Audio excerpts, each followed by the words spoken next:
Assalamualaikum warahmatullahi wabarakatuh. Alhamdulillah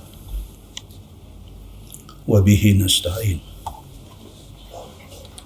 Asyhadu an la ilaha illallah wahdahu la syarika lah. Wa asyhadu anna Muhammadan abduhu wa rasuluh. Wa nusalli wa nusallim ala hadzal nabiyil karim.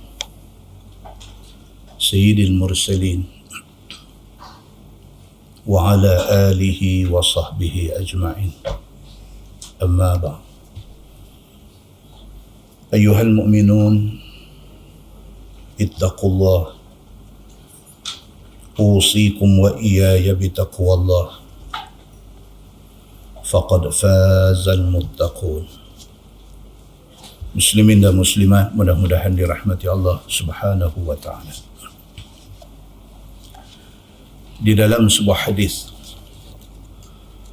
an Abdullah bin Abbas radhiyallahu anhu عن النبي صلى الله عليه وسلم قال: ما من أيام أفضل عند الله ولا العمل فيهن أحب إلى الله عز وجل من هذه الأيام، يعني من العشر، فأكثروا فيهن من التهليل والتكبير وذكر الله، وإن صيام يوم منها يعدل بصيام سنة، والعمل فيهن يضاعف ب700 ضعف.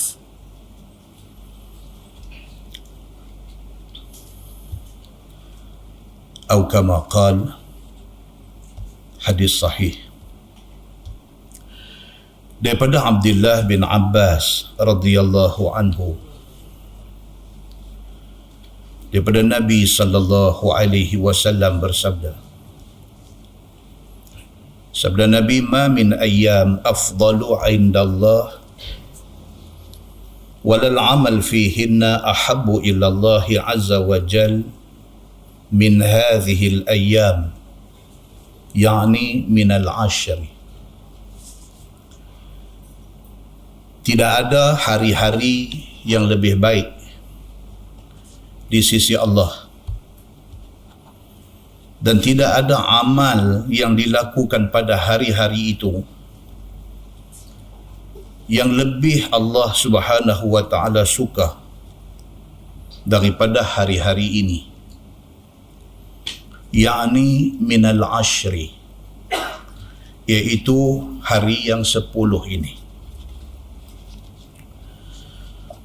Fa'akthiru fihinna minat tahlil wat takbir wa dhikrillah, maka perbanyakkanlah pada 10 hari ini tahlil, sebut la ilaha illallah, la ilaha illallah.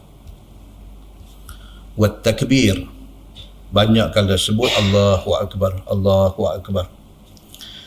Wa zikrillah, dan banyakkanlah sebut apa-apa zikir kepada Allah. Wa inna siyama yawmin minha yu'dalu bi siyami sanah.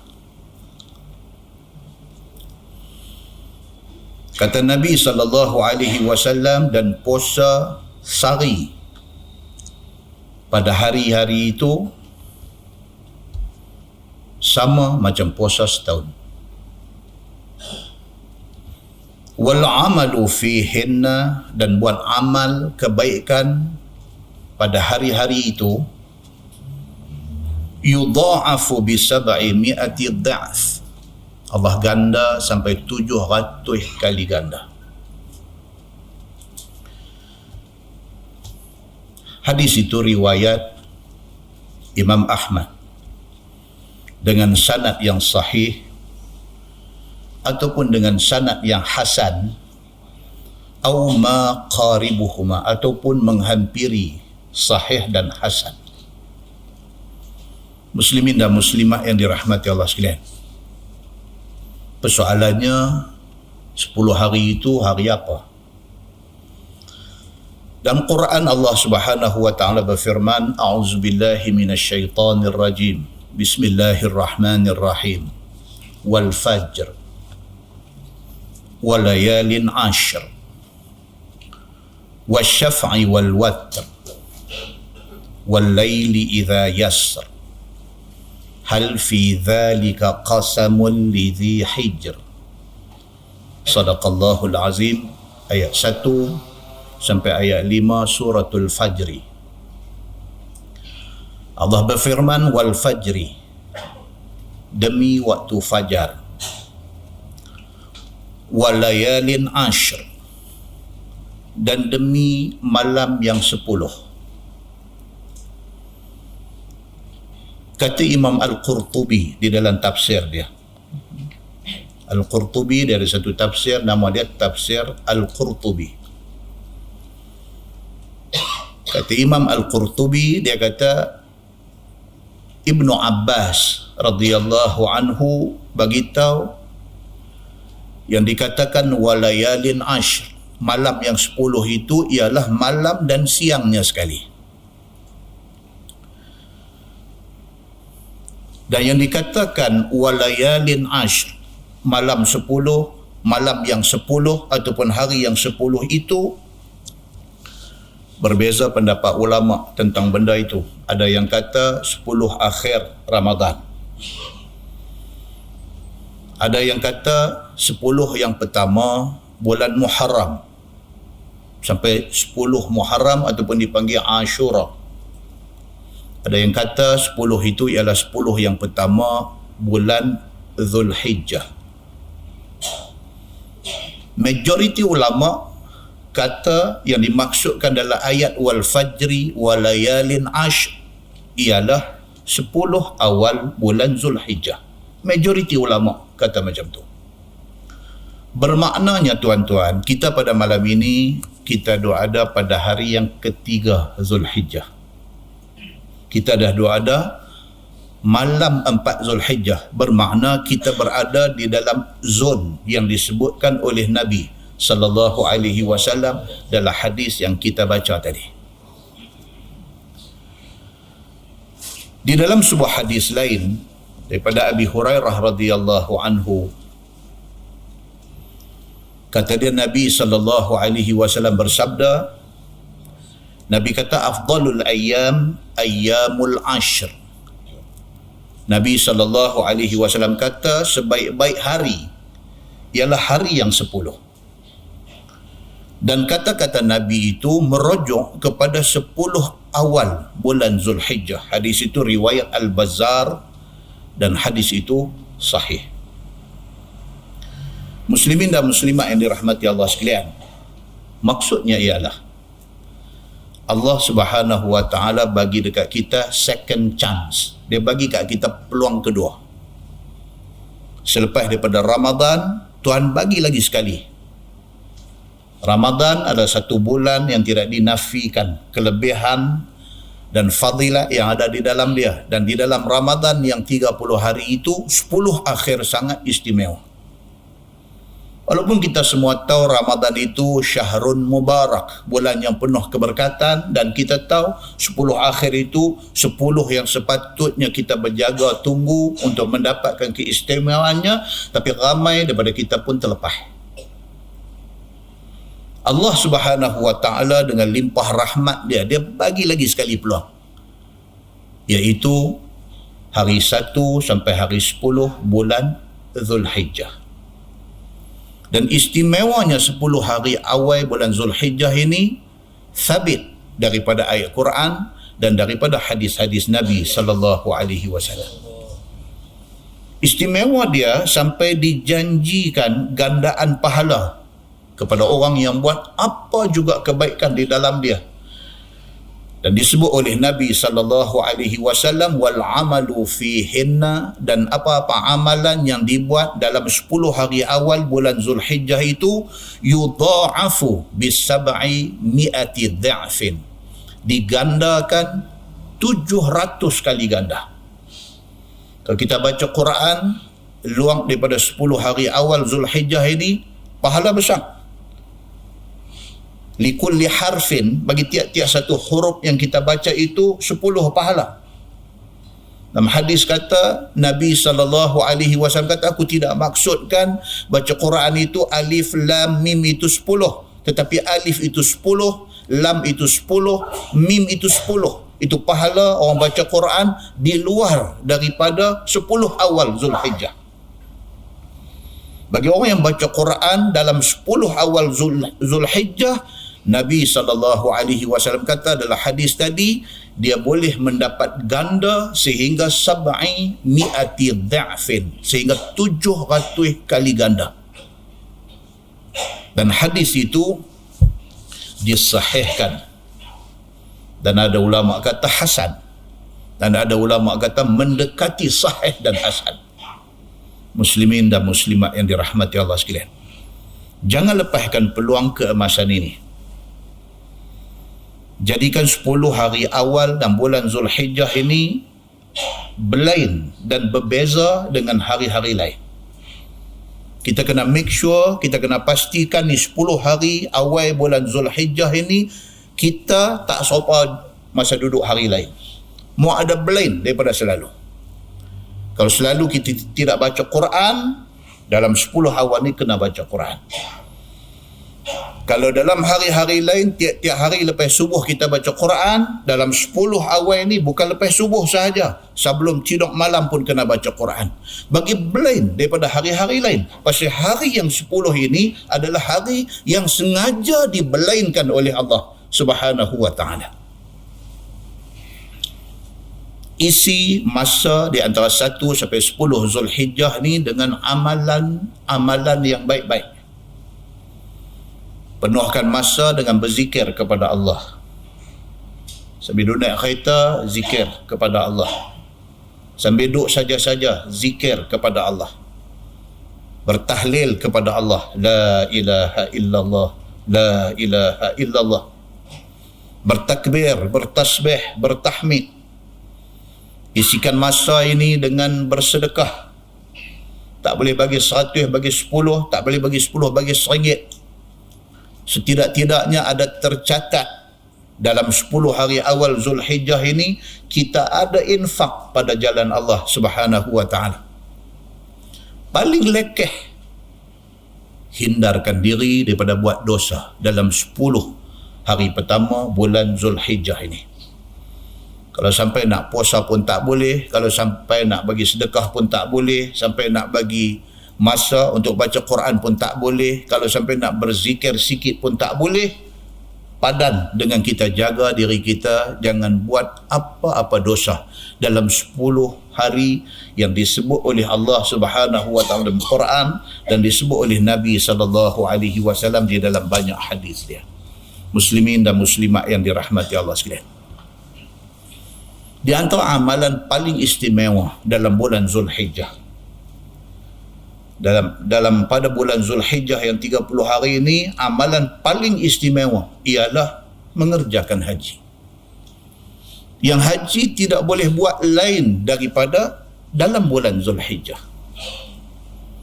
Allah Subhanahu wa ta'ala berfirman, a'udzubillahi minasyaitonir rajim, wa adzin fin nasi bil hajj ya'tuka rijalan wa ala kulli dhamir ya'tina min kulli fajjin amiq.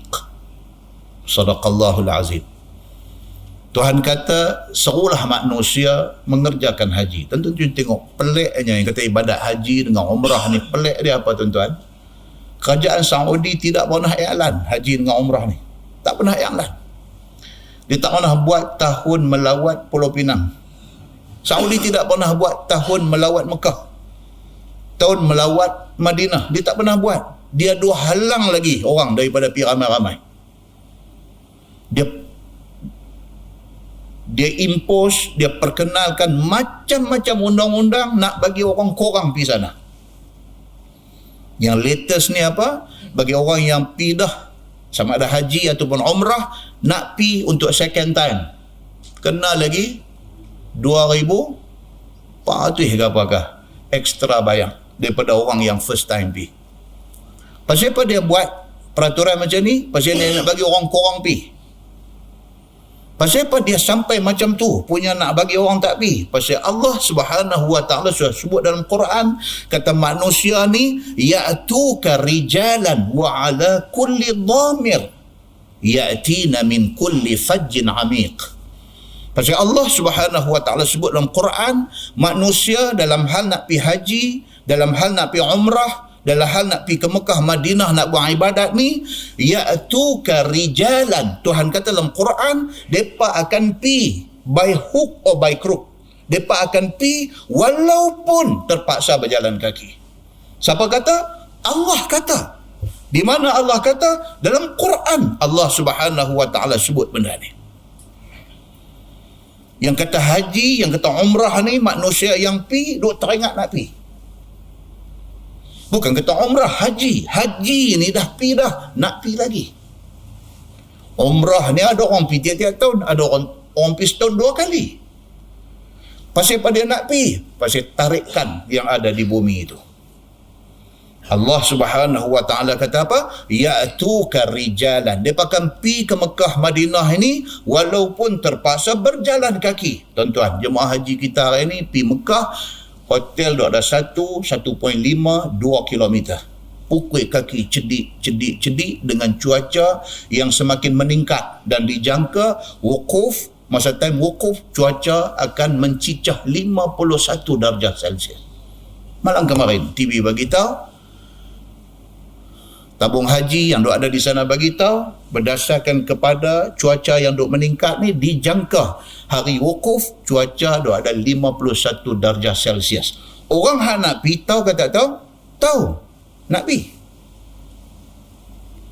Antuk sahabat kata hotel kita ni jauh. Nak pergi. Antuk sahabat kata kadang-kadang terpaksa sediakan baih untuk nak main masjid semayang. Nak pergi.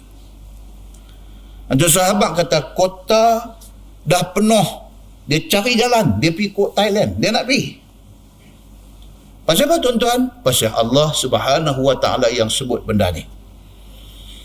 Wa ala kulli dhamir. Manusia akan pergi untuk buat haji, untuk buat umrah ini walaupun dia terpaksa naik unta, yang unta itu akhirnya dhamir, jadi kurih. Dalam tafsir bagi tahu apa maksud unta kurih ni? Maksudnya unta tu pada hari dia nak mulakan perjalanan, badan dia sendo. Badan sehat, steady. Kerana jauhnya perjalanan nak sampai ke Mekah tu, unta yang sendo jadi kurus. Allah Subhanahu wa taala sebut wa ala kulli dhamir. Depa naik unta, yang unta tu akhirnya sampai kurus. Manusia nak pergi untuk nak buat kerja haji dan umrah di sana. Ya'tina min kulli fajjin amiq. Tuhan kata manusia akan pergi untuk buat haji, buat umrah ni daripada fajjin amiq, daripada segala ceruk rantau dunia, mereka akan sampai di sana. Muslimin dan muslimat yang dirahmati Allah sekalian. Maka ibadat yang paling istimewa, paling special di dalam bulan Zulhijjah ini ialah ibadah haji. Baik.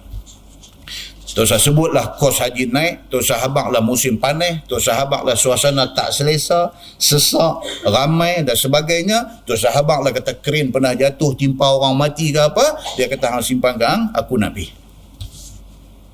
Demikian istimewanya ibadat haji di dalam bulan Zulhijjah. Baik, kita hadap dalam masjid malam ni, kira tak pergi lah haji tahun ni, kabel tabang habis lah. Kira tak pergi lah, ada ni kira tak pergi. Jika tidak mampu buat haji, buatlah amalan yang boleh kita dapat pahala seumpama haji dalam bulan Zulhijjah ni, dalam 10 awal bulan Zulhijjah ini. Dalam sebuah hadis riwayat daripada Abi Umamah radhiyallahu anhu, kata dia anna Rasulullah sallallahu alaihi wasallam qala man kharaja min baitihi mutahhiran ila salatin maktubah فأجره كأجر الحاج المحرم ومن خرج إلى تسبيح الضحى لا ينصبه إلا إياه فأجره كأجر المعتمر وصلاة على أثر صلاة لا لغو بينهما كتاب في عليين أو كما قال hadis Hasan riwayat Abi Daud. Daripada Abi Umamah radhiyallahu an, kata dia, anna Rasulullah sallallahu alaihi wasallam qala man kharaja min baitihi mutahhiran ila salatil maktubah, siapa yang keluar rumah nak pergi masjid kerana nak sembahyang fardu, dan dia keluar daripada rumah dalam keadaan mutahhiran, dia siap bersuci, sudah ambil ayat sembahyang di rumah nak pergi masjid, dia keluar daripada rumah dia dalam keadaan sudah siap berwudu, dia nak pergi ke masjid dengan niat untuk nak sembahyang fardu, nak sembahyang maghrib, nak sembahyang isya, nak sembahyang subuh, nak sembahyang zuhur, nak sembahyang asar, fa ajruhu ka ajril hajjil muhrim. Nabi SAW kata pahala Tuhan bagi kat dia seumpama orang yang ada di dalam ihram haji. Tuan-tuan, tak pergi Mekah pun, tak pergi buat haji pun, tapi benda ni dia buat.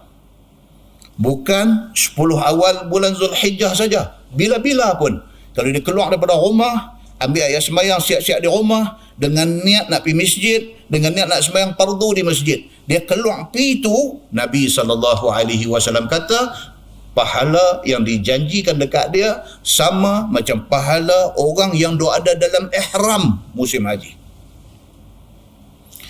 Wa man kharaja ila tasbihid duha, dan barang siapa yang keluar daripada rumah dalam keadaan siap berwuduk nak pergi masjid kerana nak sembahyang duha, la yansibuhu illa iyah, dan dia keluar pergi tu niat satu aja, niat nak pergi masjid, nak sembahyang duha, bukan ada niat lain. Bukan kata nak pergi kedai sambil-sambil singgah masjid, dah, dia memang keluar tujuan nak pergi masjid, nak sembahyang duha di masjid. Fa ajruhu ka ajril mu'tamir, pahala Tuhan bagi kat dia macam orang pergi buat umrah. Wa salatun ala athari salah, manakala satu orang yang semayang, lepas habis semayang duk tunggu semayang hak satu lagi, semayang maghrib duk tunggu saat lagi nak semayang isyak, hati dia macam tu, hati dia duk ingat lepas semayang, duk ingat nak semayang, lepas semayang duk ingat nak semayang. La laghwa bainahuma, in between antara satu semayang fardu dengan nak mai semayang yang satu lagi, dia tak buat benda lara, dia tak buat benda karut, dia tak buat benda merapu. Kitabun fi illiyin, Nabi SAW kata pahala dia siap tulis di illiyin, di sisi Allah Subhanahu wa ta'ala. Muslimin dan muslimat yang dirahmati Allah sekalian, kita tak boleh pergi haji, tapi Allah Subhanahu wa ta'ala bagi peluang ke kita untuk mendapat pahala seumpama buat haji. Kita tak pergi umrah, tapi Allah menyediakan pahala seumpama orang yang pergi umrah. Pasal apa Tuhan bagi satu tawaran yang hebat macam ni? Pasal apa? Pasal Tuhan tahu tak ramai pun orang boleh buat. Bukan kita tak tahu, tapi kita tak boleh buat. Pasal apa kita tak boleh buat? Pasal iman kita lemah. Pasal apa kita tak boleh buat? Pasal kita berilmu tapi kita kurang beramal. Maka Nabi SAW bagi benda-benda yang seumpama ini. Di antara amalan yang dicadangkan untuk kita buat dalam musim kita duduk di awal bulan Zulhijjah ini ialah satu, puasa Zulhijjah. Dalam sebuah hadis riwayat daripada Hunaidah bin Khalid an imra'atihi qalat haddatsatni ba'du nisa'in nabiy sallallahu alaihi wasallam anna an-nabiy sallallahu alaihi wasallam kana yasumu yawma Ashura أو 9 من ذي الحجة أو 3 أيام من الشهر أول 2 من الشهر وخميسين أو كما قال hadis sahih riwayat Imam An-Nasai. Daripada Hunaid bin Khalid Dia kata isteri dia habaq kat dia. Isteri dia ni nama Hindun binti Abi Umayyah. Dia ni tabi'in. Dia wafat tahun 62 Hijrah. Dia kata isteri dia habaq kat dia. Isteri dia kata haddatsatni ba'du nisa'in Nabi sallallahu alaihi wasallam. Isteri kepada Hunaid dia kata apa? Isteri kepada Hunaidah ni dia kata apa? Bini dia habaq, kata isteri-isteri Nabi habaq kat dia. Kata isteri-isteri Nabi ni, Nabi sallallahu alaihi wasallam kana yasumu yauma Ashura. Nabi puasa Ashura, Nabi tak tinggal. Bila tuan-tuan? Puasa Ashura bila? 10 Muharram. 10 Muharram. Nabi puasa Ashura, Nabi akan buat. Wa tis'an min Zulhijjah. 9 hari dalam bulan Zulhijjah. Daripada 1 Zulhijjah, 2, 3, 4, 5, 6, 7, 8, 9. 9 hari Nabi puasa dalam bulan Zulhijjah. 10 boleh puasa ke tak? Tak boleh. Pasal apa? Pasal itu hari haram puasa, hari raya haji. Jadi 1 sampai 9 Nabi biasa buat puasa 9 hari. Wa thalathata ayyam min asy-syahr. Di antara amalan Nabi ialah Nabi ambil 3 hari dalam sebulan. Dalam sebulan Nabi ambil 3 hari. Awwal itsnain min asy-syahr. 3 hari itu selalu Nabi nanti ambil macam mana? Isnin pertama tiap-tiap bulan. Isnin yang pertama tiap-tiap bulan. Ini bulan berdasarkan bulan Hijrah, bukan bulan orang putih. Minggu pertama dalam bulan-bulan Islam ni, Nabi nanti ambil hari Isnin puasa. Wa khamisain, lagi 2 hari Nabi ambil hari Khamis. Mana-mana hari Khamis dalam sebulan. So Nabi akan puasa sebulan 3 hari. Dan kadang-kadang Nabi ambil ayyamul bid, 3 hari bulan terang mengambang. Nabi ambil 3 hari. Demikian amalan Nabi sallallahu alaihi wasallam, dan kita dicadangkan untuk buat benda-benda macam ni. Paling tidak yang kedua, kita buat puasa Arafah. Nak ambil daripada 1 sampai 9 ni nampak pasal apa? Pasal puasa 6 hari tu pun macam nak cerai nyawa. 6 saja, yang ni 9 pula. Kata 6 pun nyawa kot telinga. Nak habis ni duk tengok kalender, ada berapa hari ni, ada 6 hari lagi nak habis Syawal. Alamak, aku baru puasa sehari ni. Apa? Mana lepas ni tak boleh dah tak puasa, kena puasa. Pasal dah hujung Syawal dah. Tata mai duk abang 9 pula dah Zulhijjah. Jadi kita tak boleh pi. Tangga tu kita tak boleh pi. Pasal kita ni tangga private bawah saja. Paling koman dia kata kita ambil puasa Yaum Arafah. Puasa hari Arafah ni bila tuan-tuan? InsyaAllah hari Ahad nak main ni. Hari Ahad nak main. Ahad ni jangan tinggal. Nabi SAW sebuah hadis riwayat daripada Aisyah radhiyallahu anha.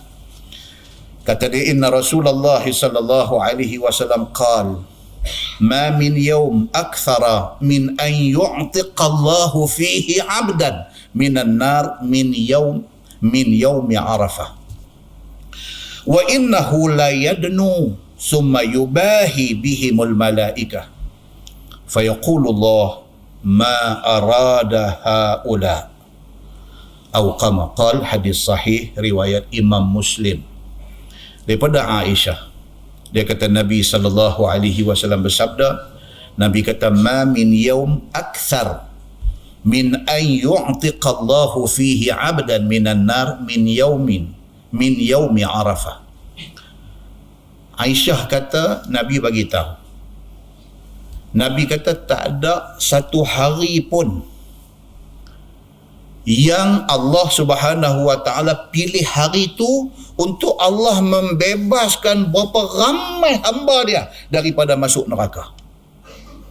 Tuan, macam raja-raja punya birthday, pada hari birthday dia ada apa? Pardon, pengampunan. Ada pihak akan mencadangkan ni nama dia ni minta sempena hari lahir ke bawah duli tuanku, sign bagi pengampunan, keluar awal daripada penjara. Itu bawa raja atas dunia. Ini Maliki Yaumiddin, raja yang memerintah hari akhirat esok ni. Dia sebagai raja besar, Allah Subhanahu wa taala sebagai raja besar, dia pilih satu hari untuk Allah pilih hamba-hamba dia ni untuk keluarkan dia, bebaskan dia daripada kena neraka. Bila hari itu? Hari Arafah. Dalam setahun 300 hari ini, Tuhan pilih hari Arafah untuk dijadikan hari Allah Subhanahu wa taala pilih hamba-hamba dia yang tertentu, depa ni bebas daripada neraka. Siapa kata ni? Nabi SAW kata, Aisyah bagi tahu kepada kita semua. Wa innahu la yadnu. Pada hari Arafah itu Allah Subhanahu wa taala turun mendekati makhluk dia. Summa yubahi bihimul malaikah. Kemudian di depan malaikat Allah yang ramai-ramai ini, Allah bangga kepada manusia yang menjadi hamba dia. Fayaqulullah, Tuhan kata, ma arada haula. Tuhan kata, apa lagi yang mereka nak? Aku nak bagi. Muslimin dan muslimat yang dirahmati Allah sekalian. Pasal apa Allah bangga dengan manusia di depan malaikat? So, malaikat Allah tak bagi nafsu kat dia. Jadi kalau sekiranya malaikat tak buat maksiat, malaikat jadi makhluk yang baik, itu biasa. Pasal dia tak ada nafsu. Allah jadikan manusia, Allah pasang nafsu dalam diri kita. Kalau kita boleh kontrol nafsu kita, kita boleh tundukkan nafsu kita, maka Allah wajar berbangga dengan hamba yang dia bagi nafsu, tapi hamba ni boleh tundukkan nafsu dia untuk taat Allah Subhanahu wa ta'ala.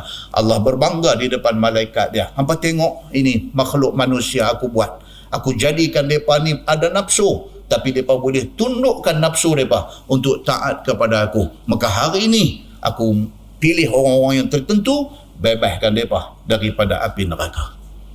Muslimin dan muslimat yang dirahmati Allah sekalian, sesuai dengan hari Allah nak pilih untuk nak bebas orang daripada neraka ni, biarlah kita dalam keadaan berpuasa pada hari itu. Mudah-mudahan kita salah seorang yang terpilih untuk bebas daripada neraka, insya-Allah. Muslimin dan muslimat yang dirahmati Allah sekalian, dalam bulan Zulhijjah ini juga amalan yang dicadangkan kepada kita ialah buat korban, ibadat korban. Kita tidak boleh buat benda ni lain daripada hari raya haji sampai hari tasyrik. Tak boleh buat. Lewat sehari je tuan-tuan sembelih, sudah tidak jadi korban, dia jadi sembelihan biasa. Nak jadikan sembelihan itu sembelihan korban, macam mana? Pastikan disembelih pada 10 sehinggalah sampai ke 13 Zulhijjah. Ini 4 hari spesial ini untuk kita dapat kelebihan melakukan ibadat korban yang disuruh Allah Subhanahu wa ta'ala. Allah firman dalam Quran, a'udzubillahi minasyaitanir rajim, lan yanalallaha luhumuha wala dima'uha walakin yanaluhut taqwa minkum. Maksudnya Allah Subhanahu wa ta'ala kata, hampa sembelih lembu, hampa sembelih kambing, hampa sembelih unta, bukan darah, bukan daging tu yang aku mahu. Tuhan kata, hampa pergi sembelih ni semua menatang-menatang ni, aku bukan mau darah tu, aku bukan mau daging tu. Tuhan kata apa? Walakin yanaluhut taqwa minkum. Tapi yang aku nak ialah ikhlas dan taqwa hampa kepada aku. Pasal apa manusia sanggup bawa keluar duit? Tuan-tuan, satu panggu berapa duit lah ni? Sampai 600, sampai 600 lebih. Bukan haji aja naik harga, lembu pun naik harga. Dulu sepanggu duduk main 300 lebih, lagi awal 200 lebih, 300 lebih, 400 pun dulu kita sakit gigi dah, kita kata mahal.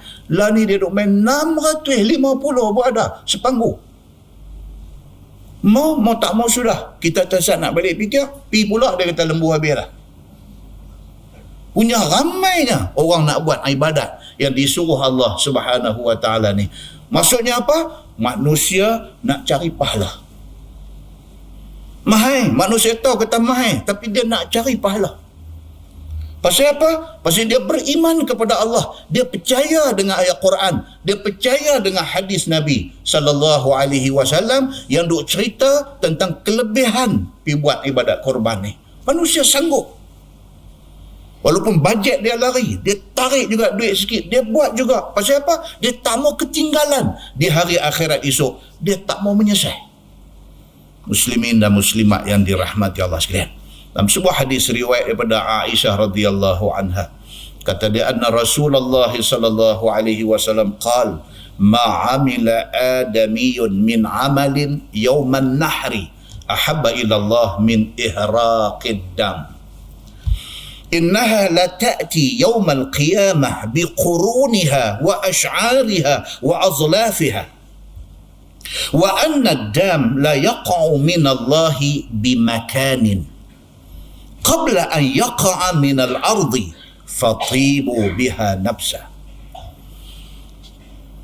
أو كما قال.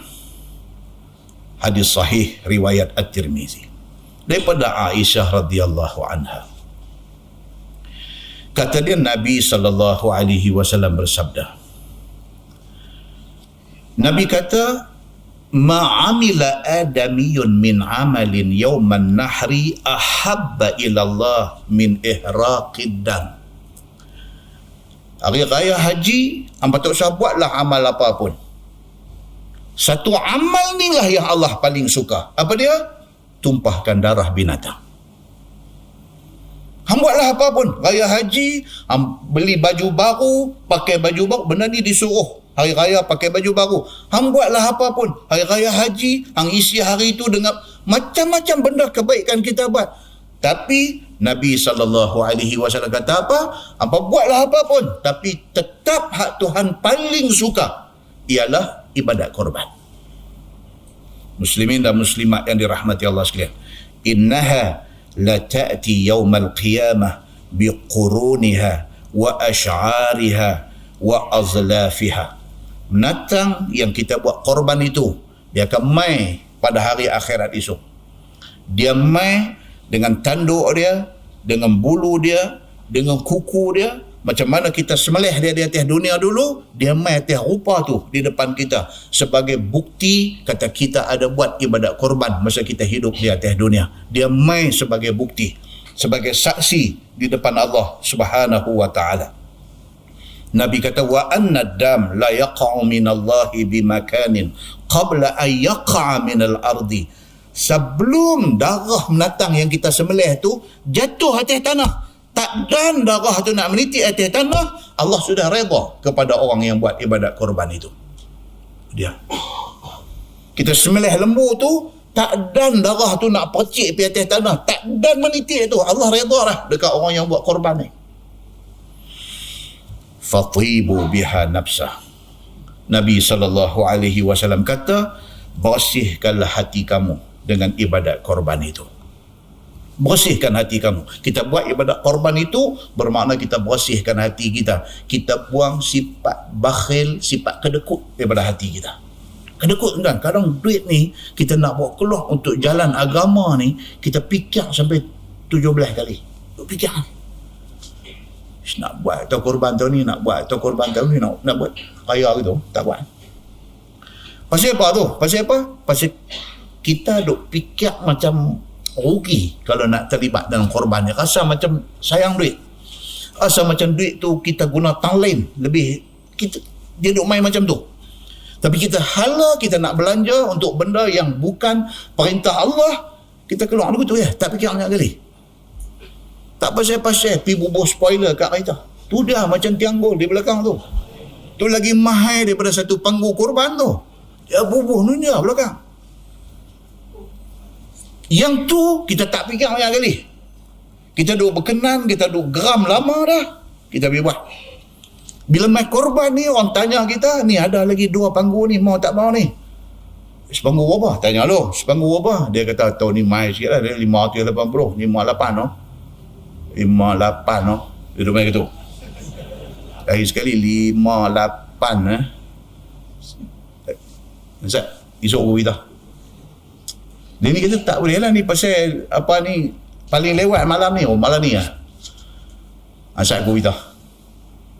Itu tak berita, orang telefon tak angkat lah. Itu kira jadi tu. Jadi kata tak jadi ya. Muslimin dan muslimat yang dirahmati Allah sekalian. Demikian kita dalam bab agama ni berkira. Nama yang mengaji ni pun berkira ni. Nama yang mengaji ni pun. Biar tu tengok pokok hujan dulu. Tengok pokok hujan. boleh duk jenguk tengok pokok hujan ni. Minta bagi bini buh sepatah ya. Bini kata nampak gelap macam mana, tak habis. Minta dia sebut yang tu ya. Kita ni duk lagi 50-50 nak pi tak pi dia pos titik ya. Dia kata nampak gelap pokok hujan. Tak apa. Ongkai balik, sabar ongkai balik, baju orang pergi gantung balik, sembahyang dengan baju pagoda tu ya lah. Macam ni punya doa ada kita ni dalam hal agama. Kira macam ni kita duk saya lagi balik lagu duk fikir, duk goyang kaki fikir. Tak guna ustaz kata kat aku. Memang kita macam tu, bukan tuan-tuan, saya pun. Memang kita dalam bab agama ni dia anti main macam ni. Pasal apa? Pasal kita tak gelut dengan hal-hal yang nak bawa kita kepada kebaikan. Bahkan dalam sebuah hadis daripada Nabi sallallahu alaihi wasallam, annahu qala fil udhiyah, dalam satu riwayat lain, annahu qala fil udhiyah li sahibiha bi kulli sya'rah hasanah. Lagi kasar, Nabi sallallahu alaihi wasallam kata kepada orang yang nak buat korban ni, Nabi kata bi kulli sya'rah hasanah. Nabi kata setiap helai bulu menatang yang hang buat korban ni, satu helai bulu, satu pahala, 10 pahala Tuhan bagi kau. Nabi punya nak encourage orang ni, nak bagi semangat dekat orang, suruh buat ibadat korban ni. Sampai Nabi kata kepada sahib, kepada orang yang nak buat korban ni, Nabi kata ni kambing hang ni lembu hang ni unta yang hang nak buat korban ni, likulli sya'rah, tiap-tiap helai bulu ni ada pahala untuk hang. Muslimin dan muslimat yang dirahmati Allah sekalian. Dalam sebuah hadis riwayat daripada Ibni Umar radhiyallahu anhuma, kata dia, aqama Rasulullah sallallahu alaihi wasallam bil Madinati 10 sinin yudhhi. Dalam sebuah hadis riwayat daripada Imam At-Tirmizi, dia kata Ibnu Umar radhiyallahu anhuma, anak Sayyidina Umar bin Al-Khattab, dia kata Nabi sallallahu alaihi wasallam duduk di Madinah 10 sinin, 10 tahun Nabi duduk di Madinah. Yudhhi, 10 tahun Nabi duduk di Madinah, tiap-tiap tahun Nabi buat korban. Nabi tidak pernah miss.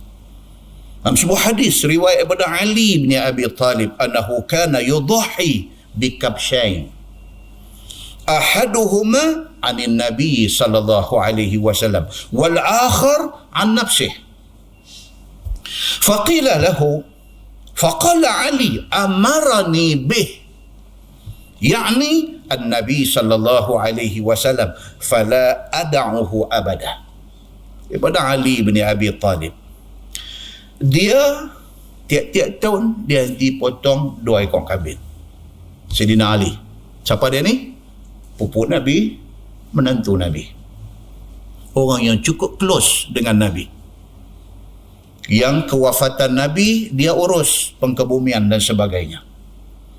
Ali bin Abi Talib dia kata apa? Dia kata aku tiap-tiap tahun aku nanti sembelih kabshain, 2 ekor kambing. Ali ni bukan orang kaya, dia buat juga.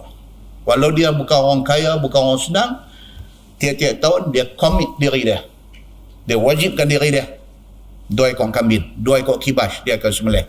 Ahaduhuma anin Nabi sallallahu alaihi wasallam, sekong dia sembelih untuk Nabi sallallahu alaihi wasallam, sedangkan Nabi sudah wafat. Ini menjadi dalil boleh buat korban untuk orang yang sudah meninggal. Dia ada banyak hadis, bukan hadis ni satu je. Nabi SAW sendiri sembelih 2 ekor kambing juga masa hayat Nabi, masa Nabi hidup. Nabi sembelih sekong, Nabi kata hak ni untuk aku dan keluarga aku. Maksudnya ramai ke seorang? Ramai. Sekong kambing untuk ramai.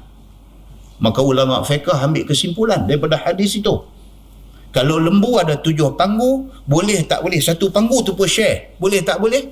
Boleh, kerana hadis tadi. Kata satu panggu tu ada 600 lebih, kita rasa mahal, tershare ramai, ambil satu panggu. Boleh tak boleh?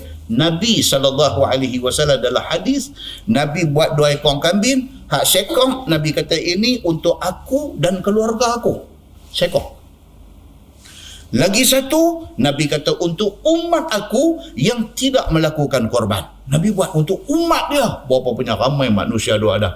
Orang Islam dalam dunia hari ini, dia ada 1.6 bilion makan atas bahagian tu. Masa Nabi sembelih tu, Nabi kata ini untuk umat aku yang tidak buat korban. Aku buat bagi kat mereka. Muslimin dan muslimat yang dirahmati Allah sekalian. Jadi banyak hadis yang menunjuk kata boleh buat korban untuk orang yang sudah meninggal dunia. Cuma Abdullah bin Al-Mubarak, dia buat main satu pendapat. Dia kata dia lebih suka kalau sekiranya untuk orang mati itu kita bagi sedekah atas nama dia, bukan buat korban untuk dia. Tapi kalau nak buat juga, kata Abdullah bin Al-Mubarak, kawan yang buat korban untuk orang yang sudah mati itu tidak boleh makan daging itu. Itu pendapat Abdullah bin Al-Mubarak, pendapat dia yang tu. Yang pentingnya apa tuan-tuan? Boleh tak boleh kita buat korban untuk orang mati? Boleh. Kita buat untuk mak ayah kita sama. Ni kita, kalau Allah bagi kat kita rezeki lebih, ingatlah orang tua tu. Kita tak jadi macam kita hari ni kalau tidak atas susah payah orang tua tu. Kerana susah payah dia, kita jadi lagu kita hari ni. Kita jadi manusia. Kita jadi orang yang kenal Allah. Kita jadi orang yang beragama. Pasal apa? Atas didikan dua orang tua ni. Dia dah meninggal, buat. Boleh tak boleh kita buat satu panggu, kita niat kita dua-dua satu panggu tu untuk mak dan ayah sekali. Boleh tak boleh? Boleh. Muslimin dan muslimat yang dirahmati Allah sekalian. Yang tak cantik ni apa? Tak buat. Itu yang tak cantik. Muslimin dan muslimat yang dirahmati Allah sekalian. Baik, Ali bin Abi Talib, dia sembelih 2 ekor kibas. Dia buat bikabsyaini, 2 kibas. Ahaduhuma anin Nabi sallallahu alaihi wasallam. Satu dia kata untuk Nabi. Nabi sudah wafat pada masa tu. Dia sembelih juga untuk Nabi. Wal akhar an nafsih. Sekor lagi dia kata untuk diri aku. Faqila lahu, orang tanya Sayyidina Ali ibni Abi Talib. Orang tanya dia, apa cerita yang duk buat korban untuk Nabi ni pasal apa? Faqala Ali, kata Sayyidina Ali, amarani bih. Dia kata amarani bih. Nabi suruh aku buat. Pasal Nabi 10 tahun duduk di Madinah, Nabi tidak miss. Nabi buat korban tiap-tiap tahun. Dia kata Nabi pesan kat dia secara personal, Ali, aku tak ada esok, buat korban untuk aku.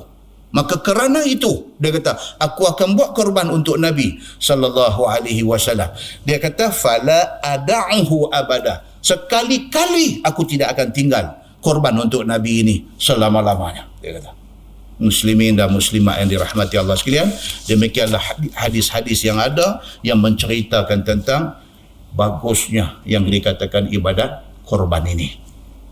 Tak terlewat lagi, ada lagi berapa hari lagi, dan lagi pitanya masuk satu panggung. Pasal apa? Jangan miss tuan-tuan. Kita tak tahu tahun depan kita ada ke tak lagi. Tahkah kita dah tak ada, terlepas kita satu sunnah besar Nabi sallallahu alaihi wasallam. Muslimin dan muslimat yang dirahmati Allah sekalian, mudah-mudahan mukadimah itu memberi manfaat kepada kita, insya-Allah. Kita menggunakan tafsir Nurul Ihsan jilid 2. Nurul Ihsan jilid 2, kita sampai muka surat 317. Muka surat 317. Kita masih lagi di dalam tafsir Suratun Nahli. Cerita tentang surah Lebah. Kita sambung pada malam ini. InsyaAllah kita sambung ayat 101 Suratul Nahli, ayat 101. A'udzubillahi minasyaitanir rajim. Wa idza baddalna ayatan makana ayah wallahu a'lamu bima yunazzilu qalu innama anta muftar. Maksudnya, dan apabila kami, yakni Allah Subhanahu wa taala, memansuh dan menukar satu ayat dengan satu ayat yang lain, dan Allah Subhanahu wa taala lebih tahu dengan barang yang diturunkannya itu, maka berkata mereka itu, yakni puak-puak kafir ni, maka hanya engkau berbuat-buat, yakni engkau wahai Muhammad, hang mereka Quran ini, dan Quran ini sebenarnya daripada diri engkau wahai Muhammad, bukan daripada Allah. Anda faham tak? Ayat malam ni dia nak cerita kat kita tentang dalam Quran ada ayat yang Allah buat turun, kemudian Allah mansuh ayat tu, ganti dengan ayat lain. Okey, kalau tuan-tuan mengaji sekolah agama, Dia ada satu mata pelajaran dia panggil usul fiqh. Usul fiqh. Dalam pengajian usul fiqh dia akan cerita tentang nasikh dan mansukh. Ayat yang Tuhan dah turun, lepas itu Tuhan mansuhkan ayat tu, dia hantar ayat lain sebagai ganti. Bila berlaku nasikh dan mansukh dalam Quran ini, puak kafir petik jari. Oh, mereka kata cantik. Ini menunjuk kata Quran ni bukan Tuhan buat turun. Mereka kata Muhammad buat sendiri. Pasal apa? Dia kata kalau Allah yang buat turun Quran, takkan Allah silap. Mereka kata. Takkan Allah dia sebagai Tuhan, dia nak buat turun satu ayat yang kemudiannya dia rasa macam tak betul, ganti. Takkan Tuhan macam tu. Tuan, logik tak? Pandai mereka. Ingat kuliah kita di Masjid Fahim, saya cerita apa? Macam itulah cerita dia. Bila Allah Subhanahu wa taala arahkan daripada menghadap Baitul Maqdis kepada Masjidil Haram, puak kafir dan Yahudi kata apa? Oh, dia kata ni karut ni. Takkan sat lagu tu, sat lagu ni. Ini tak konsisten. Kalau Tuhan, takkan dia nak ubah kot. Masa dia nak tentukan perintah tu, tentu dia dah fikir habis. Dia duduk fikir lagu tu. Pasal apa Tuhan saat-saat suruh menghadap Baitul Maqdis, saat-saat lagu cancel, patah balik menghadap Masjidil Haram? Pasal apa? Takkan Tuhan macam tu. Takkan Tuhan macam manusia. Takkan Tuhan sendiri pun saat kata ni, saat kata lagu ni. Dia main macam tu. Malam ni dia nak main kat kita ayat cerita pasal ni. Bila berlakunya nasikh dan mansukh, sudah turun satu ayat, cancel, hantar ayat lain, mereka petik jari. Mereka kata ni semua merepeh. Ini semua menunjuk kata Quran ini bukan Tuhan yang bagi. Ini Muhammad dia reka. Oleh kerana Muhammad ni manusia, mula-mula dia fikir macam tu, lepas tu dia ubah fikiran, dia ubah. Tak mungkin benda ni berlaku pada Tuhan. Nampak tak? Baik. Hakikatnya apa dia? Hakikatnya memang berlaku. Ayat Quran turun, kemudian yang dimansuhkan. Memang berlaku. Dan benda ni berlaku atas hikmah yang tertentu. Sekali lagi dia nanti cerita. Contoh. Dia tuan-tuan, nasikh mansuh dia boleh jadi sama ada Quran memansuhkan Quran. Quran dah turun satu ayat, turun lagi ayat lain, cancel ayat yang pertama. Dia boleh berlaku Quran memansuhkan hadis. Satu hadis, Quran turun mai, cancel, pakai yang Quran punya. Dan dia boleh berlaku Quran hadis memansuhkan Al-Quran. Jadi Quran memansuhkan hadis. Yang ni hadis memansuhkan Al-Quran. Saya nanti cerita satu-satu. Dan dia boleh jadi hadis memansuhkan hadis. Dia boleh jadi. Contoh yang pertama. Yang kata ayat Quran turun, lepas tu turun pula ayat lain, cancel ayat tadi. Tuan-tuan balik sekali lagi, cek surah Al-Mujadilah ayat 12 dengan 13. Balik sekali lagi saja buka Quran. Sambil-sambil ni pun ada dalam 10 Zulhijjah ni, buka Quran. Surah Al-Mujadilah ayat 12 dengan ayat 13. Firman Allah, ya ayyuhallazina amanu idza najaitumur rasul faqaddimu baina yaday najwakum sadaqah dzalika khairul lakum wa athhar fa in lam tajidu fa innallaha ghafurur rahim. Itu Al-Mujadilah ayat 12. Tuhan kata, wahai orang yang beriman, kalau kamu ada hal nak pi bersembang benda personal dengan Nabi, kalau hang ada hal nak pergi jumpa Nabi, nak pergi sembang dengan Nabi, benda personal, benda antara kita dengan Nabi, hal kita nak pergi sembang dengan Nabi, faqaddimu baina yaday najwakum sadaqah. Ni ayat yang mula turun. Sebelum hang pergi ambil satu appointment untuk nak jumpa Nabi, nak sembang hal peribadi hang, sebelum tu pergi bagi sedekah dulu dekat orang susah. Lepas bagi sedekah kat orang susah, baru pergi jumpa Nabi sallallahu alaihi wasallam. Pasal apa? Dia kata zalika khairul lakum wa athhar. Perbuatan itu lebih baik dan lebih menyucikan hati kamu. Sebab Nabi SAW ini orang mulia, tuan-tuan. Orang mulia. Makhluk yang terbaik di atas muka bumi. Kita nak pergi menghadap dia, kita kena hati kita bersih betul dulu, baru pergi menghadap dia. So, cara nak membersihkan hati apa dia? Bawa keluar duit bagi sedekah ke orang. Kesanggupan kita untuk bawa keluar duit sedekah tu, hati kita bersih. Bila hati bersih, baru pergi jumpa Nabi. Itu ayat yang mula turun. Mana sahabat-sahabat Nabi ridwanullah alaihim ajma'in yang ada hal nak pergi sembang personal dengan Nabi. Tak mau ada orang lain, nak jumpa empat mata ya. Dia nak jumpa Nabi, dia nak cerita hal dia dengan Nabi. Sebelum dia pergi jumpa Nabi, dia pergi cari orang susah, dia sedekah-sedekah apa dulu, baru dia pergi jumpa Nabi sallallahu alaihi wasallam. Ayat tu kata apa? Fa illam tajidu, kalau sekiranya kamu tak ada harta. Kamu ada hal nak jumpa Nabi tapi nak sedekah, duit tak ada. Kamu orang susah. Fa innallaha ghafurur rahim. Allah Maha Pengampun, Allah Maha Penyayang. Tak apalah. Tak sedekah pun tak apa, pilah jumpa Nabi. Itu ayat.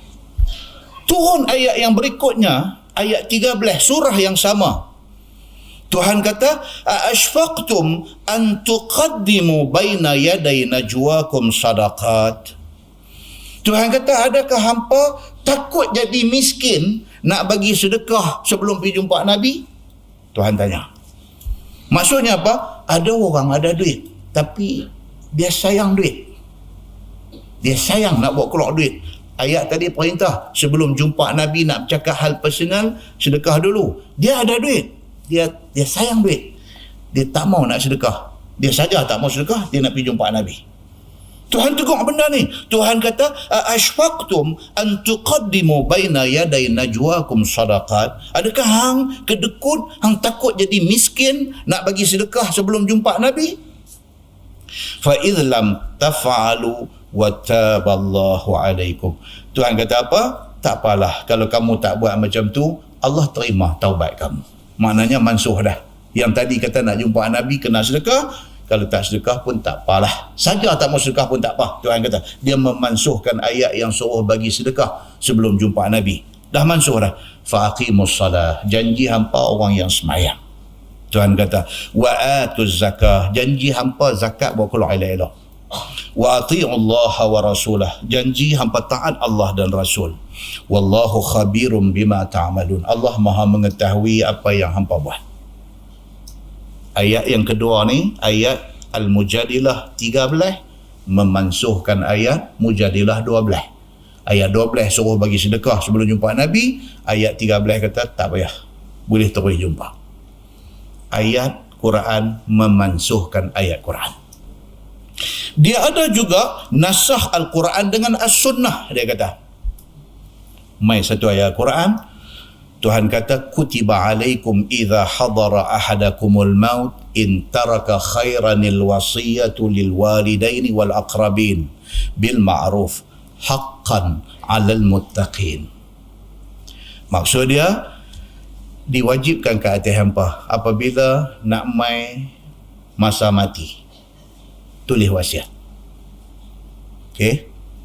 Siapa yang rasa dia macam sakit nak bawa mati, make sure dia ada tulis wasiat. Wasiat ni kepada siapa? Lil walidain, kepada ibu bapa, wal aqrabin, dan adik-beradik, kaum kerabat. Haqqan 'alal muttaqin. Benda tu wajib ke atas orang yang bertakwa. Itu ayat Quran. Nabi SAW bagi tahu dengan hadis Nabi memansuhkan ayat tadi. Nabi kata apa? Innallaha a'ta kulla dhi haqqin haqqah ala la wasiyata liwarith. Nabi kata wasiat tidak boleh bagi kepada waris. Kita boleh tak tulis wasiat bagi kepada mak kita, bagi ke ayah kita, harta kita? Tak boleh. Sebab apa? Sebab mak dengan ayah dah dapat dah bahagian pesaka kita. Wasiat dah tak jalan dekat mak ayah. Tadi ayat Quran kata kita boleh tulis wasiat untuk mak, untuk ayah. Ayat itu sudah dimansuhkan pakai hadis yang Nabi sebut ni. Hadis la wasiyata liwarith. Maka hadis sudah memansuhkan ayat Al-Quran. Itu di antara contoh-contoh nasikh mansukh yang berlaku di dalam Quran dan di dalam hadis Nabi sallallahu alaihi wasallam. Saya tak boleh panjang contoh ni. Pasal apa? Dua contoh pun mata layu lah. Pasal apa tuan-tuan? Pasal tuan-tuan bukan pelajar sekolah agama. Jadi bila masuk tajuk ni, dia jadi heavy. Dia jadi heavy. Tuan-tuan ni apa ni lah? Nasikh mansukh apa pula dah? Ya Allahu Akbar. Tak boleh. Bila kita tak tangkap benda tu, mata shot. Mata shot. Dia main duduk di mata. Jadi benda tu saya sudah nampak tadi. Saya tidak boleh panjangkan lagi cerita tentang nasikh dan mansukh ini. Baik, cuma apakah hikmah Tuhan? Pasal apa ayat Quran sudah turun tiba-tiba dimansuhkan dengan ayat baru? Pasal apa? Dia kata yang pertama, pasal Tuhan nak test sejauh mana kita boleh taat perintah Allah dalam Quran dan taat Nabi sallallahu alaihi wasallam. Dia nak test kita. Ayat tadi pun Allah yang buat turun. Ayat yang kemudian yang memansuhkan, siapa buat turun? Allah juga buat turun. Hang boleh tak terima benda ni?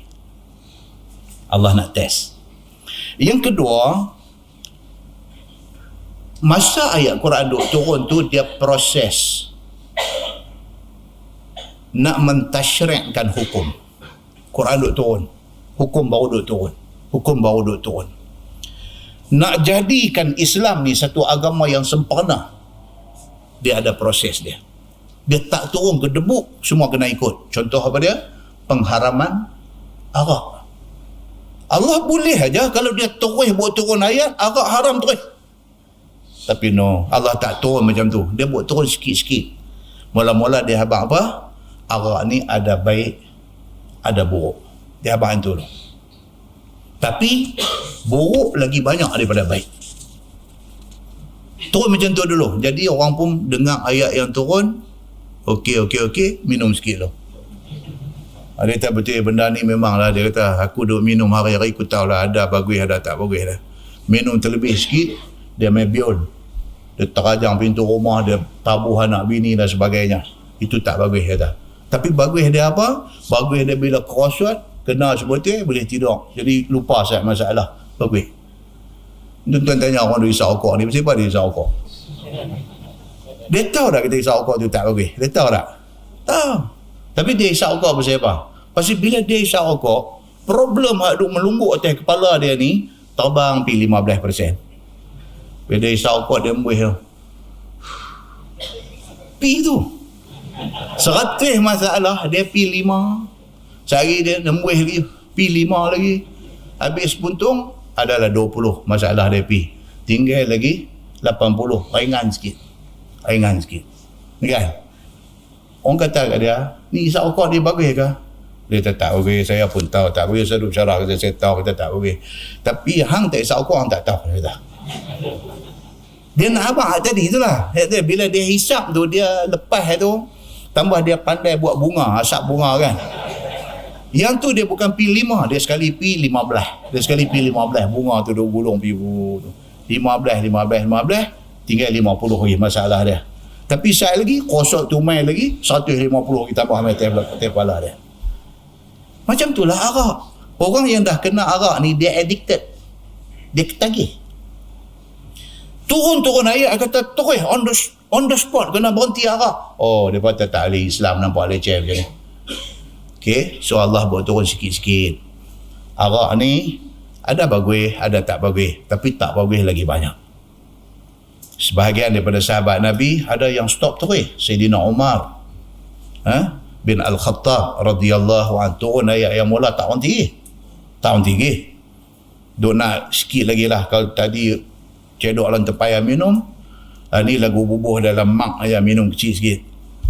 Turun main pula, dia kata apa? Wala taqrabus salah wa antum sukara. Jangan menghampiri semayang kalau hang mabuk. Maksudnya boleh minum tak? Boleh. Tapi time dekat nak semayang jangan. Nak semayang lagi 2 jam minum. Dekat nak semayang jangan. Pasal apa? Saat lagi Aisyah dia boleh pergi sampai 15 rakaat dia boleh pergi. Pasal dia dah jadi kacau. Dia dekat nak semayang tak mau minum. Tuan kata, okey, sebahagian pun kontrol. Dekat nak semayang tak minum. Akhirnya dia turun ayat, innamal khamru wal maisiru wal ansabu wal azlamu rijsun min amali syaitan fajtanibuh. Arak, judi, tenung nasib, apa semua ni semua amalan syaitan. Tuhan kata fajtanibuh, maka hendaklah hampa menjauhi benda ni. Pedepuk habis, tak boleh dah. Dia turun step tu pasal apa? Pasal Allah Subhanahu wa taala dalam nak menentukan hukum, dia ra'i manusia yang dia buat ni. Dia tahu manusia ni tak boleh terkejut, dia ra'i manusia-manusia ni. Itu di antara hikmah kenapa adanya nasikh dan mansukh. Tuhan turun sikit ni. Dan benda tu memang terang dalam Quran dan di dalam hadis Nabi sallallahu alaihi wasallam. Baik. Yang tu cerita tentang nasikh dan mansukh Al-Quran. Kemudian firman Allah, qul nazzalahu ruhul qudus min rabbika bil haqq liyuthabbita alladhina amanu wa hudan wa bushra lil muslimin. Kata olehmu ya Muhammad, telah turun akan dia, yakni Quran itu, oleh Ruhul Qudus. Ruhul Qudus dia pada tuan? Jibril alaihi salam. Quran yang turun mai dekat Nabi sallallahu alaihi wasallam ni, siapa bawa turun mai? Jibril. Kan bulan puasa Jibril mai, dia tasmi' bacaan Nabi. Duk buat turun Quran, turun. Mai bulan puasa Nabi baca, Jibril dengar. Tasmi', mendengar balik bacaan Nabi atas ayat-ayat yang diturunkan selama ini. Jadi Allah bagi tahu kata apa? Qul, katakanlah wahai Muhammad, nazzalahu ruhul qudus min rabbika bil haqq. Yang turunkan Quran ini ialah Jibril alaihi salam. Liyuthabbita alladhina amanu wa hudan wa bushra lil muslimin. Dan Quran turun, Jibril bawa turun Quran ni semua kerana nak menetapkan hati orang-orang yang mukmin. Orang yang beriman, bila dia dengar Quran, dia rasa something dalam diri dia. Itu dia antara apa?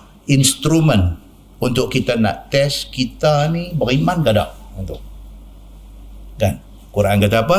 Idza tuliyat alaihim ayatuh zadathum imana. Orang yang beriman ni bila dibacakan ayat Quran, dia rasa iman dia tu bertambah. Kita bila dengar Quran, kita ada rasa apa-apa? Kalau rasa yakin, maknanya kita orang yang beriman. Dengar macam tak ada apa-apa. Kita dengar Quran sama macam kita dengar lagu Dilwale. Itu berat memang masalah. Yang tu berat. Kita dengar Quran, kita tak ada beza. Kita dengar Quran dengan kita dengar lagu Hindustan, tak ada beza. Dengar Quran sama macam duk janam duk main macam ni. Baik. Makna something wrong. Dengan hang ni ada masalah besar, kena pilah cari ubat apa yang patut bagi jadi elok balik. Nampak? Pasal Allah Subhanahu wa taala kata Quran ini diturunkan liyuthabbital ladzina amanu. Dia nak bagi kuat hati orang yang beriman. Dengan sebab iman dan dengan sebab percaya mereka itu dengan Quran, bahawa Quran itu daripada Allah, bukan daripada aku. Nabi kata Quran ini Allah yang buat turun, bukan aku mereka. Nabi kata. Dan kerana menghidayah jalan agama yang betul, dan juga menceritakan perkara yang menyukakan hati sekalian orang yang Islam. Dalam Quran ini dia turun mai, dia nak bagi orang yang beriman rasa seronok bila dengar, oh kita ni duduk dalam kumpulan orang yang beriman. Baik, firman Allah, laqad na'lamu annahum yaqulun innama yu'allimuhu bashar. Dan sesungguhnya kami tahu bahawasanya mereka, yakni kafir Mekah, berkata sekalian, hanya yang mengajak Quran kepada Muhammad itu manusia, bukannya Jibril. Dan manusia itu ialah satu orang laki-laki Nasrani, tukang besi. Dia ni orang Rumi. Rumi maksudnya apa? Bukan orang Arab. Dia ni bukan orang Arab. Dia ni kerja tempur pedang di Mekah. Ini cerita yang duk berlegar-legar di kalangan orang kafir Mekah. Dia kata pirah Muhammad ni sembang. Dia kata Allah yang bagi kat dia ayat Quran. Dia sembang dia kata. Sebenarnya yang ajak Muhammad ni, yang dia duk baca, dia duk kata Quran ni, yang duk ajak dia ni satu orang Nasrani kerja tukang besi. Dia kata. Dia ni bukan orang Arab pun. Nasrani ni bukan orang Arab pun yang duk ajak Nabi ni. Dia kata yang Muhammad hari-hari duk baca, duk habang kata Allah buat turun ayat ni semua bohong. Dia kata sebenarnya yang ajak Muhammad ni Nasrani ni.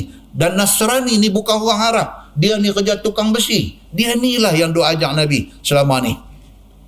Cuma yang kata Nasrani tukang besi ni, dia boleh baca Taurat dan dia boleh baca Injil. Dia ni orang cerdik. Walaupun dia tukang besi, dia orang cerdik.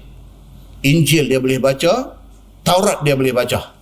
Dan dialah sebenarnya yang mengajak Nabi SAW. Ini dakwaan. Samalah kita dalam masyarakat kita hari ini pun macam-macam dakwaan ada. Kita pun tak tahu betul tak betul, kita tak tahu. Bos satu orang punya nama, tuan-tuan dengar cerita. Bos Ustaz Samsuri, 10 orang tiada 10 cerita. Ni kata dia ni tak ada lah, dia ni ayat yang lebih. 1. Dia ni kata dia ni temberang orang kuat. 2. Dia ni kata pira aku kenal lah dia, aku duduk sebelah rumah dia dulu. 3. Tuan-tuan, nampak tuan? Ni macam ni punya cerita. Baik, buka dalam tafsir, dalam riwayat Az-Zuhri, dia kata apa? Dia kata daripada Sa'id bin Musayyab. Dia kata orang yang buat cerita tu asal-asal dia ni duk kerja tulis wahyu Nabi. Ni kawan yang buat cerita ni dia ni asal-asalnya dia adalah penulis wahyu Nabi. Kemudian dia murtad. Kata Az-Zuhri, dia ni murtad.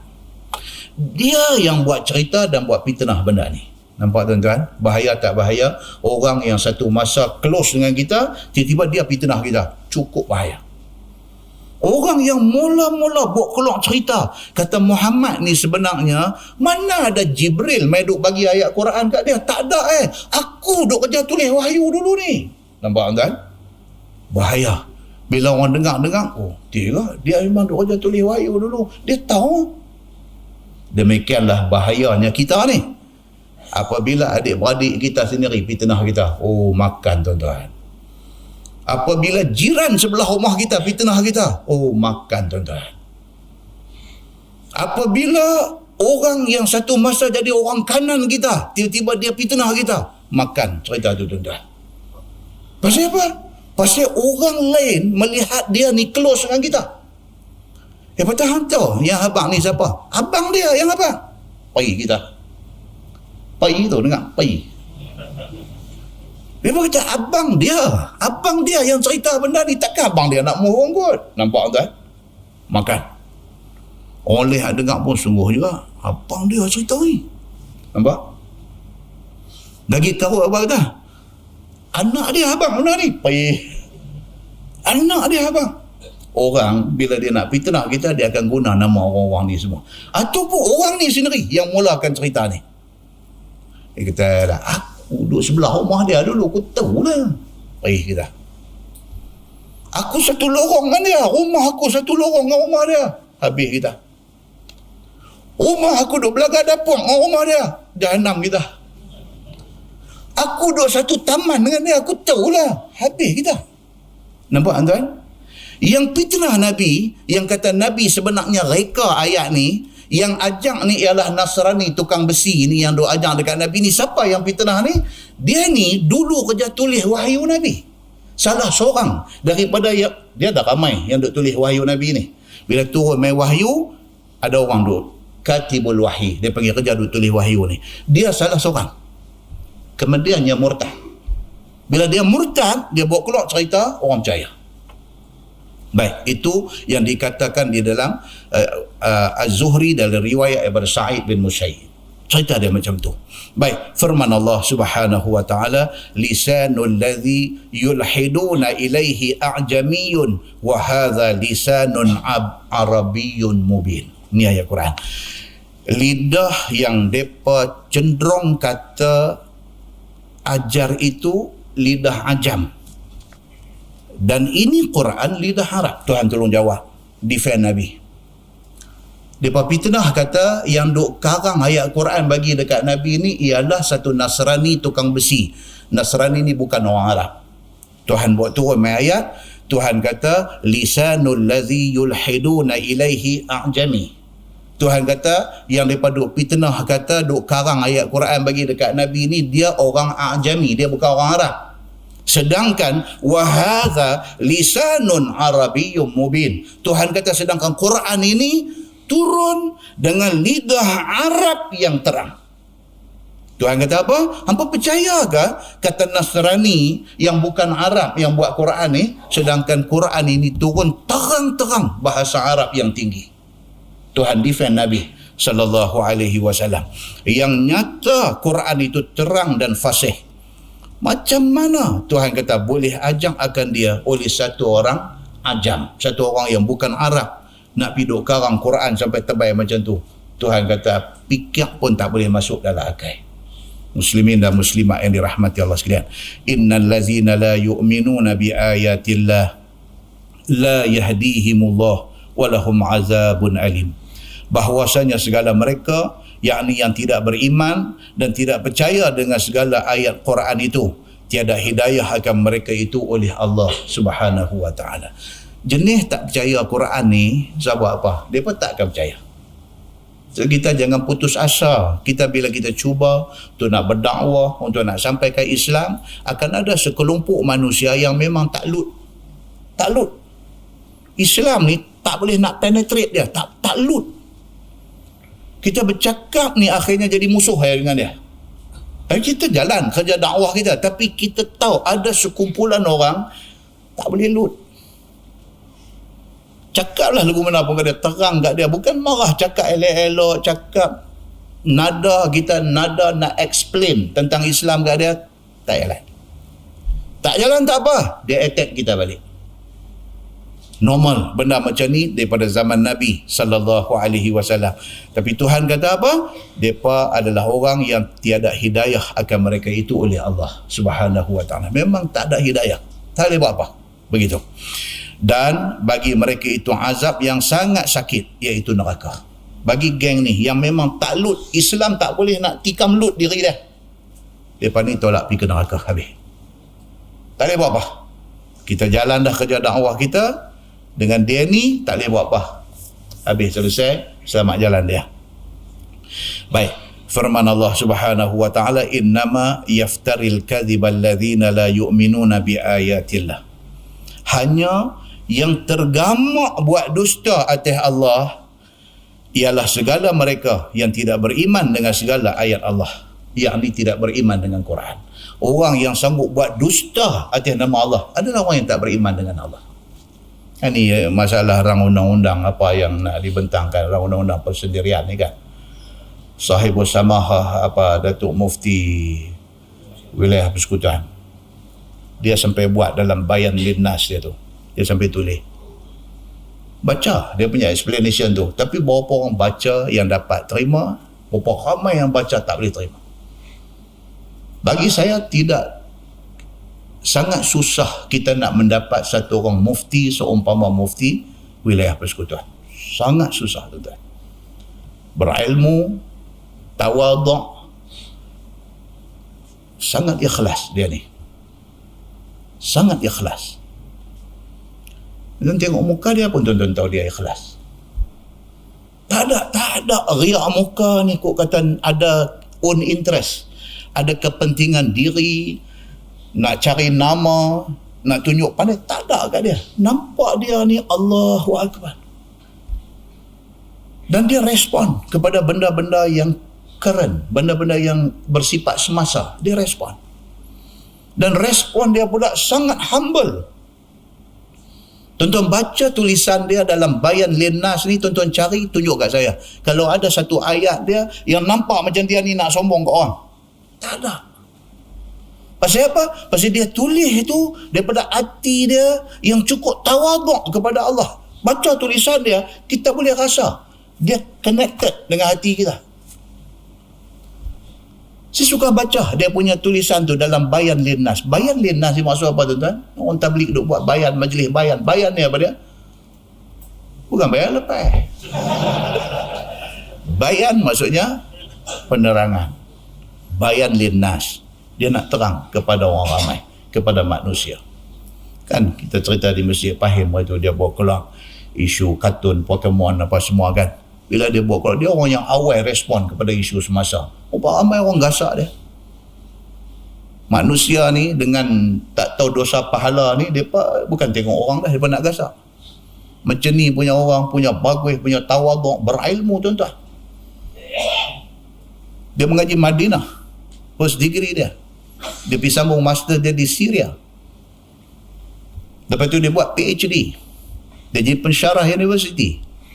Orang offer dia untuk jadi mufti. Memang kena dah orang macam ni duduk di bangku tu. Dan dia cakap ni cukup ikhlas, tak ada nampak dia ada kepentingan nak cari apa, tak ada. Dia cuma nak abang, dia nak supaya semua orang dapat satu yang betul. Saya menganjurkan kepada saya sendiri dan tuan-tuan baca tiap-tiap kali dia tulis dalam Bayan Linnas tu, baca. Dan yang latest, dia tulis tentang rang undang-undang persendirian yang nak dibentangkan ni. Dia tulis bagi sana, dia kata dia menyeru kepada semua ahli parlimen Islam. Dia kata, sokong, dia kata. Very clear. Sebelum tu dia explain pasal apa kena sokong. Last dia kunci, dia kata kena sokong. Dan lepas dia keluar tu, pakak duk jawab balik dalam Facebook ni. Allahu Akbar, tuan-tuan. Muslimin dan muslimat yang dirahmati Allah sekalian. Apa nak jadi dengan manusia ni? Malam esok mukadimah di Masjid Sultanah saya nak sentuh benda ni. Muslimin dan muslimat yang dirahmati Allah sekalian. Demikian manusia akhir zaman ini. Sampai begitu sekali. Sampai dia tak tahu siapa yang dia duk lawan, yang dia duk bantah, yang dia duk against, yang dia duk objek ni, dia tak tahu siapa. Muslimin dan muslimat yang dirahmati Allah sekalian. Inilah dalam Quran kata apa? Innama yaftaril kadhiba alladhina la yu'minuna bi ayatillah. Orang yang tergamak buat dusta atas nama Allah itu ialah mereka yang tak beriman sebenarnya dengan ayat Allah, dengan Quran. Dia gamak, dia nak kata dekat orang-orang macam ni. Dia gasak semacam ni. Pasal apa? Pasal dia tak ada iman dalam hati dia. Dia peduli apa? Dia tak ada segan, dia tak ada silu, dia tak ada rasa berdosa, dia tak ada rasa apa. Dia rasa aku nak bantah, aku nak lawan, aku bantah, aku lawan. Aku tak ada peduli dia. Dia kata benda ni bukan dia saja boleh bagi pendapat, aku pun boleh bagi pendapat. Dia duk main macam ni. Muslimin dan muslimat yang dirahmati Allah sekalian. Nah, baik, dia kata apa? Wa ulaika humul kadzibun. Dan bermula mereka itulah sebenarnya dusta sekaliannya. Kesian dekat orang-orang yang tak reti agama, pergi duk lawan agama. Dia jadikan agama ni sebagai musuh dia dalam hidup dia. Kesian kat dia. Agama ni main untuk nak selamatkan dia. Nak pimpin dia, nak tunjuk jalan lurus. Tiba-tiba dia tak mau agama ni. Dia duk lawan dengan agama, dia jadikan agama musuh dia. Dia tak mau ikut. Muslimin dan muslimat yang dirahmati Allah sekalian. Ni hak akan datang ni lagi punya cerita. Kisah awal Islam, insya-Allah kita baca bulan depan. Kisah awal Islam ni apa tuan-tuan? Dia nanti highlight dekat kita beberapa tokoh nama ni, cukup menarik cerita ni. Ayat dia, man kafara billah ba'da imanih illa man ukriha wa qalbuhu mutmainnum bil iman. Itu ayat dia. Dia nak cerita apa? Bermula mereka yang kufur dengan Allah. Selepas daripada beriman, dah jadi orang Islam, dah beriman cantik dah. Tiba-tiba keluar daripada Islam, lawan Islam. Masya Allah. Bagi mereka ni apa dia? Janji seksa yang amat sangat Tuhan dibagi kat mereka. Melainkan mereka yang dikerasi atas lafaz kufur, maka melafaz dia sedangkan hatinya tetap beriman. Okey, kecuali dia ni apa? Oleh kerana kena seksa teruk, orang suruh dia tinggal Islam, dia tak mau tinggal, dia diugut nak kena bunuh. Kerana ugutan bunuh, dia kata okeylah saya keluar daripada Islam. Dia kata okeylah saya keluar daripada Islam, tapi hati dia sikit pun tak bergenjak daripada Islam. Orang macam ni tak apa. Dan timai kat kita cerita beberapa tokoh yang awal-awal masuk Islam. As-sabiqun al-awwalun. Orang-orang yang awal-awal masuk Islam. Di antaranya dia kata apa? Abu Bakar As-Siddiq. Ini orang awal. Di antaranya Khabbab bin Al-Arab. Di antaranya siapa? Suhaib bin Sinan Ar-Rumi. Di antaranya siapa? Bilal bin Rabah. Di antaranya siapa? Ammar bin Yasir. Di antaranya siapa? Yasir, bapa kepada Ammar. Di antaranya siapa? Sumayyah, mak kepada Ammar. Tuan-tuan, saya nak highlight daripada 7 orang ni, bulan depan insya-Allah, panjang umur, sihat.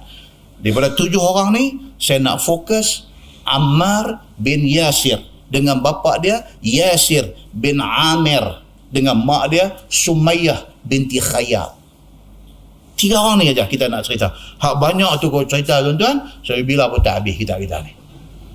Tapi kita akan cerita di waktu lain.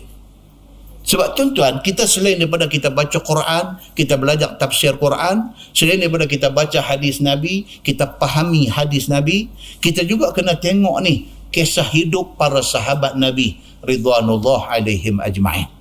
Bila kita tengok kisah mereka ni semua tuan-tuan, baru kita boleh sukat kita ni terang mana. Baru kita boleh sukat. Tak ada kalau kita rasa kita ni Islam tak kira dah ni. Ni kita ni, dia boleh duduk main masjid musim hujan ni. Boleh duduk, kita rasa kita ni yang paling faham Islam. Orang lain tak berapa faham macam kita. Kita duduk kata pahaman kita itulah yang paling sahih. Hak orang punya bermasalah. Kita duduk rasa macam tu. Kita tertipu dengan apa yang ada kat kita ni. Kita tertipu sebenarnya. Bila kita baca kisah daripada mereka ni, kita baca kisah Ammar bin Yasir, daripada awal kita nak tahu dia siapa. Bukan dia, kita nak tahu daripada awal pak dia tu siapa. Kok mana cerita yang pak dia boleh menikah dengan Sumayyah, mak dia ni. Dan lahir mai dia ni, mereka 3 beranak ni jadi apa. Baru kita boleh nampak ni macam mana susah payahnya mereka dulu ni. Dan kemuncak cerita ni sampai kita nak tengok yang kata Ammar bin Yasir, apabila dia kena dera teruk ni, Nabi SAW lalu di tempat dia kena dera tu. Nabi buat apa kat dia? Nabi kata apa kat dia? Dan kita nak cerita pula esok, KZ pun panjang tak? Kita nak cerita pula esok ni yang kata Ammar bin Yasir ni, apa jadi dekat dia sampai Nabi SAW menerima dia sebagai satu orang yang sangat istimewa di dalam hidup Nabi SAW. Semua cerita ni bukan cerita, tapi cerita yang saya nak bawa mai bulan depan insya-Allah semua berdasarkan kepada hadis Nabi SAW. Cerita ni macam-macam tuan-tuan, kalau buka internet, duk Google baca, dia keluar mai macam-macam cerita. Tapi betul ke tak betul, yang tu tak tahu. Tapi yang betul itu adalah cerita yang ada sandaran di dalam hadis Nabi SAW. Bila kita baca, insya-Allah kita akan nampak hebat mereka, dan kita akan nampak alih kecilnya kita ni dalam agama ni. Dan contribution kita, sumbangan kita untuk agama ni, malu di mahsyar esok. Malu kalau kita nak abang depan Tuhan kata saya atas dunia dulu buat lagu ni. Malu kita nak buka mulut abang apa yang kita buat. Kerana hak kita buat ni tak ada sikit bandingan dengan yang dah dibuat oleh para sahabat Nabi ridwanullah alaihim ajma'in. Kan hebat yang kata sahabat ni. Kita baca di masjid Fahim betul, dia kata apa? Sahabat Nabi ni kalau dia bagi derma secekak, segenggam dia tu lebih baik daripada kita kalau kita ada meh besar Bukit Uhud, kita bagi sedekah semua. Bila kita pergi Mekah, kita pergi Madinah, kita pergi ziarah Uhud tu, tengok Bukit Uhud tu berapa kilometer panjang tu, ingat hadis ni, kalau besar tu semua meh dan kita punya, kita bagi semua tu untuk infak fi sabilillah. Nabi kata apa? Tak boleh nak sama dengan segenggam yang pernah diinfak oleh para sahabat Nabi ridwanullah alaihim ajma'in. Kalau Nabi sampai kata lagu tu, kita tahu kedudukan kita di mana. Kesimpulan dia apa tuan-tuan? Sombong ni tak ada tempat sebenarnya dalam Islam. Tak ada tempat. Nak sombong ni, nak sombong abang kata kita lebih, kita faham, kita alim, tak ada tempat dalam Islam ni. Islam ni hanya tempat untuk orang yang nak mencari ruang-ruang untuk buat kebaikan. Itu saja tempat kita ni. Mau hari-hari bangkit pagi, buka mata, ingat apa aku boleh buat untuk nak cari pahala untuk diri aku. Sumbangan kita tak ada apa nak banding dengan para sahabat Nabi. Fikir kita ni, pelepah diri kita ni dulu. Itu dah, kalau kita boleh buat, kita dah cukup baik tuan-tuan. Itu dah cukup baik. Jangan sekali-kali sombong rasa kita ni dah banyak dah jasa untuk agama, banyaklah jasa untuk Islam, sehingga kita nak sombong kepada sesama orang Islam. Jangan, tuan-tuan. So, it's a time untuk kita ni apa, tuan-tuan? Ajak semua orang Islam jadi saudara. Itu aja. Tak mau ditambah perpecahan yang ada. Ajak semua orang Islam ni jadi saudara. Tengok tadi saya dekat nak keluar mai hantar gambar. Hantar gambar kata. Dr. Mahathir pun pergi mahkamah perbicaraan Anwar Ibrahim tadi. Apa pula cerita kita pun tak tahu. Ni mau nak tengok episod berikutnya apa pula. Itu saja, tambah sikit ya ujung abang tu kan. Apa dia fikir apa macam mana tak tahu. Tengok dua ada di mahkamah pula tengok kau ni bicara. Masya Allah kita kata. Tak pun tengok tu dia fikir nak main kuliah ke tak malam ni. Nak tengok apa episodnya tu kita nak tengok kan. Muslimin dan muslimat yang dirahmati Allah sekalian. Kan sudah bergaduh ni. Sudah. Kita jadi saudara, sama seagama, kita tengok depan, kita nak cari keredaan Allah, kita nak bina kekuatan orang Islam. Nak bina kekuatan orang Islam. Orang Islam kena kuat dalam zaman yang ada pada hari ini. Mudah-mudahan apa yang kita dapat ini menjadi iktibar kepada kita. Kita tangguh dengan tasbih kafarah dan suratul As. Subhanakallahumma wa bihamdika asyhadu an la ilaha illa anta astaghfiruka wa atubu ilaik. Bismillahirrahmanirrahim. Wal 'asr innal insana illa اللهم صل على محمد في الأولين والآخرين وسلم ورضي الله تبارك وتعالى عن ساداتنا أصحاب سيدنا رسول الله أجمعين. بسم الله الرحمن الرحيم. الحمد لله رب العالمين حمدا يوافي نعمه ويكافئ مزيده. يا ربنا لك الحمد كما ينبغي لجلال وجهك الكريم وعظيم سلطانك. رضينا بالله ربا وبالإسلام دينا وبمحمد نبيا ورسولا. اللهم افتح علينا فتوح العارفين وارزقنا فهم النبيين بجاه خاتم المرسلين. اللهم فقهنا في الدين وعلمنا التأويل واهدنا صراطك المستقيم. اللهم أرنا الحق حقا وارزقنا اتباعه وأرنا الباطل باطلا وارزقنا اجتنابه. اللهم اجعل جمعنا جمعا مرحوما وتفرقنا من بعده تفرقا معصوما. وصلى الله على محمد وعلى آله وصحبه وسلم والحمد لله رب العالمين. السلام عليكم.